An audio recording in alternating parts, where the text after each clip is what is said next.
All right, ladies and gentlemen of D-Class personnel, go ahead and have a seat. For those of you who don't know me, my name is Commander, and I'm going to be briefing you on the SCP you're about to go study. So what we're looking at today, SCP-2631, Object Class KETER. Special Containment Procedures. The 4 SCP-2631-A instances are monitored by the Foundation cruciform snare satellites, preceding them in orbit by 500 meters. Additionally, the JPL Sentry program has been co-opted to report any relativistic objects in the solar system to the Foundation. In the event that any of cruciform snare observes any change in activity by SCP-2631-A, Number 2, the signal matching within 70% of the presumed planet cracker signal is detected. Or number 3, a relativistic object is detected by Sentry. O5 command is to be notified immediately. Cruciform snare will arm automatically, and Mobile Task Force Sigma 31, Damocles Shield, is to be placed on alert. At the discretion of O5 command, a 99 Tripper and Taka order may be initiated at any time thereafter until O5 command issues an all-clear order. Now, this is 99 Tripper and Tonga 3 clearance accepted. I went ahead and got it authorized for you morons. Upon receipt of the authenticated 99 Tripper and Tonga order, the following must be carried out. Cruciform snare control will transmit the kill order to each of the satellites. Number 2, Cruciform snare 1 through 4 will collide with their respective SCP-2631-A instances and detonate the onboard nuclear warheads. Yes, I said nuclear warheads. Number 3, MTF-31 air assets will be scrambled to intercept any objects deployed into the atmosphere and destroy them prior to landing with their AIM-26C tactical nuclear missiles. Number 4, MTF-31 ground teams are to deploy to any suspected landing sites and employ their MK-54 SADM man-portable tactical nuclear warheads if deemed necessary by team commanders. Number 5, a Foundation-wide alert is to be issued of an immediate probable XK and/or NK end-of-the-world scenario. This alert is to be passed to all partner organizations and to the Global Occult Coalition through normal emergency channels, as well as to the Chaos Insurgency through backdoor emergency channels. Number 6, all site directors and containment teams for the KETER class anomalies included in 99 Tripper and Tonka are to unseal and carry out their orders. Cover identities for the 4 cruciform snare satellites have been established and are maintained by Mobile Task Force Gamma 5, the Red Herrings. The Supernova Early Warning System, SNEWS, has been co-opted to report any neutrino activity resembling Incident 2631-1987A. After an alert of the system, sociological observers with Mobile Task Force Psi-10, Maslow's motivators, are to be on watch for any subsequent increase in unexplained cognitive phenomenon. Description: SCP-2631 is the collective designation for phenomena related to the 4 bodies SCP-2631-A-1 through -A-4 surrounding the Earth at 90-degree points in geostationary orbit. SCP-2631-A are artificial satellites of extraterrestrial origin.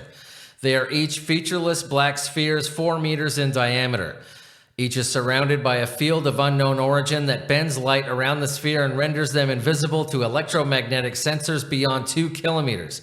Following Incident 2631-2008A, it is known that the satellites are able to open and deploy payloads from the interior into the Earth's atmosphere. They are capable of sending and receiving tight beam microwave communications to and from unknown entities in the Kuiper Belt. During Incident 2631-1987A, the array acted as a neutrino source for unknown reasons and simultaneously apparently induced medium-term human neurocognitive anomalies worldwide. It is also surmised that they possess extensive sensors monitoring the Earth and possibly the entire solar system. SCP-2631 was first detected when a signal was intercepted by chance by the Big Ear radio telescope in 1977. Subsequent covert investigation by the Foundation eventually located the array in 1986, and it was physically inspected by Foundation astronauts in 1993. It is unknown how long the array has been in place prior to the discovery. Now, this is, what is this? All right, thank you. Incident 2631-1987A in its entirety. On February 23, 1987, the Kamiokande 2 and Baskin neutrino detectors registered the neutrino flux associated with supernova 1987A. 3 hours prior, the Mont Blanc liquid scintillator, as well as the Foundation's neutrino detector at Area 179, detected a flux that was not related to SN197A. It was determined that the flux originated with SCP-2631-A and was presumably timed to use the cover of the supernova. Immediately following the spike, incidents of SCP-2001 were elevated 164% over normal and didn't return to mean for over a year. Incident 2631-2008A. On October 5, 2008, SCP partially breached containment. See the SCP case file. Within 1 minute, each SCP-2631-A was observed to open and deployed 116 objects into the Earth's atmosphere. These objects were radar reflective and approximately 10 centimeters across when deployed, but expanded to 5-meter parachutes in the atmosphere. Each instance made a soft landing on the Earth's surface and then apparently self-destructed after SCP was successfully contained.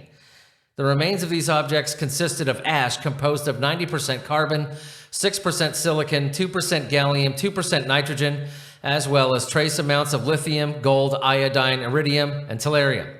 Assuming constant density, these ash fields, average mass about 2 kilograms, contain twice as much material as the initial landers. Under electron microscope analysis, the ash contains complex fragments of nano and pictometer scale structures, as well as large amounts of nanoparticulate graphene dust. A computer-modeled reconstruction of this material has determined that it is very likely the remains of partially self-destructed Drexler universal assemblers. All collected material is currently stored in the Level V self-replicator containment at Area 105, where it remains completely inert. Also within a minute of the containment breach, a tight beam signal directed from SCP-2631-A-1 towards the outer solar system was detected. 9 hours, 12 minutes later, an object was observed in the direction of the signal at approximately 35 light years from the sun with a strong blue shift and an estimated peak velocity of 0.2 c. After SCP was successfully recontained, -A-1 sent a second signal. 5 hours and 16 minutes later, the relativistic object changed course at approximately 18 light years from the sun. 14 hours later, the object disappeared after crossing Earth's orbit. The object's presumed vector would have resulted in a collision with the Earth itself approximately 12.5 hours after the second signal if it had continued to accelerate. 13 minutes after the second signal was detected, a third, more complex signal, significantly broader band than the previous ones, was intercepted. This signal lasted for 540 seconds. A portion of it has been successfully decrypted with 16-qubit quantum decryption and translated via information gained from the study of data expunged. It reads, "Fortunate report. Perceived conditions for comprehensive immediate correction action. Subject designation, 6376 condition type, resulting from type designation 6376-4315. Restructure action active. Destruct failsafe active. Perceived correction action by music makers ongoing. Music maker action successful. Subject 6376 neutral. Corrective actions deactivated. This one indicates fortunate feeling. Destruction of subject 6376 regrettable. Transformation/destruction of music makers regrettable. Experiment results promising." All right, ladies and gentlemen, that was SCP-2631 dismissed.